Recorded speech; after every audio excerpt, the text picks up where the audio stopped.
Hi, this is Tao Chen. I'm reading Broken Pride by Erin Hunter. It's part of the series Bravelands, and it's the first book. So I'll start with the prologue. The dazzling plain seemed to stretch forever. Even Windrider, a vulture soaring high above the savannas, struggled to see where Bravelands reached its end. Narrowing her ancient eyes, she let her gaze trail over the great yellow grass sea, and pinpointed at last where it met the endless blue sky in a shimmering line of light. A wingtip twitched, and she banked, riding the warm air downhill in a broad, graceful spiral. Her flock followed her lead, calling out to one another in harsh, guttural voices, but Windrider was silent, scanning the savannah. Far below, herds of animals as small as ants moved across the land, following the paths beaten by countless generations. A gash in the land marked the muddy, trickling river. A horde of wildebeest was teeming into the gully, and galloping up and over the sheer bank. Zebras and gazelles, grazing together on the far side, glanced up incuriously at the wildebeest's approach. Then they dipped their heads to graze again, ambling and milling peacefully. A dark spot on the landscape caught Windrider's keen eye, a creature separate from the others and not moving. She flew lower, adjusting her path with great beats of her broad wings. "There, my flock, there!" The others followed her down in swooping circles. "May Windrider's eyes be forever sharp," cried Blackwing, as the others took up the chorus of gratitude. "She has found us flesh once again." It was just as Windrider had hoped. The corpse of a gazelle. Its old and tired spirit had gone. Its eyes were blank and dead. Perhaps a cheetah had brought it down. It lay half hidden between other rocks, barely visible to wingless rot-eaters, and though its killer had fed, much of its torn flesh remained on its bones. The gazelle had enjoyed its time in its life. Now it would nourish the vultures, just as they, in turn, would one day become food for others.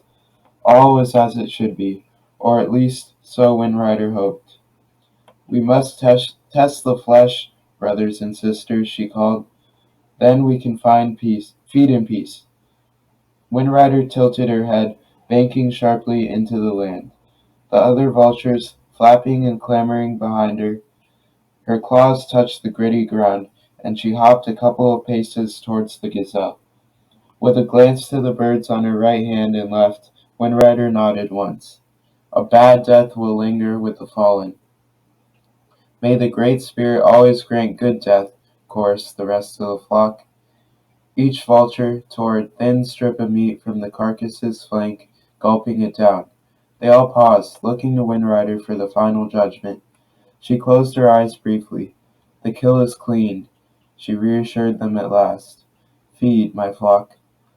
When the carcass was picked bare, its bones stripped of the last tattering remnants of flesh, Windrider stepped back. Beating her wings, she launched herself skyward once more. Every vulture followed her in the chaos of feathers and rasping cries. It felt good to return to the air, to soar higher and higher into the fierce blue, knowing that the flock had eaten well and survived for another day. When she was high enough to catch a broad current of warm air, Windrider let it take her, twitching her wings, gazing down once more. From the shimmering horizon to the dark sprawling forest, to the low range of mountains far beyond the plains, she surveyed the land. Ahead lay a cluster of slender, flat-topped acacia trees. At their edge, just within their shade, shifting golden yellow shapes were visible against the dry earth. "Lions," she thought, "lounging in the heat of the day."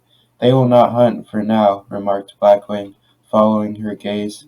"No, not until dusk," Windrider agreed. "Then they will feast, and we will follow." Windrider had mixed feelings about the great prides of Bravelands. Lions meant food, unsullied and copious. Like all the creatures of the land, they followed the code, killing only to survive. But she loathed their arrogance. They were among the few creatures who would not follow the great mother leader of all animals and give respect to her wisdom. Two cubs were romping and play fighting, full of energy and mischief in the heat of the white High white sun. As her shadow passed over the smaller of the two, he started and looked up. His golden eyes met hers, and he opened his small jaws. She was still high above him, but the sound of a roar buffeted the air around her. With astonishment, Windrider felt her wings tremble, and she was momentarily rocked off her course. "Windrider?" came Blackwing's concerned voice. Glancing back, Windrider realized none of her flock had felt the impact of the roar. No, it was not that little lion's voice. "That is not possible." "It's nothing," she told Windrider curtly. Half angry, half fascinated, she forced her wings to readjust, balancing her flight once more. No grown lion's growl could reach the heights of the sky, let alone a tiny cub's. "There's more here to know." Windrider tilted in the air, seeking out the little lion once again. He still stood there, stiff-legged and defiant, his golden gaze fixed upward. At last, his tail whisking with triumph, he turned away. The other cub followed him, as he bounded back to his pride. Lost in thought, Windrider veered east. What she had just seen, it was an omen. She was sure of it, though she could not imagine what its message might be. A tiny cub with a roar to make the sky shudder.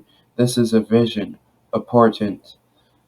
She led her flock higher and farther into the clear blue sky, until the small pride of lions and even the huge herds of the savannah were lost in the beautiful vastness of Bravelands.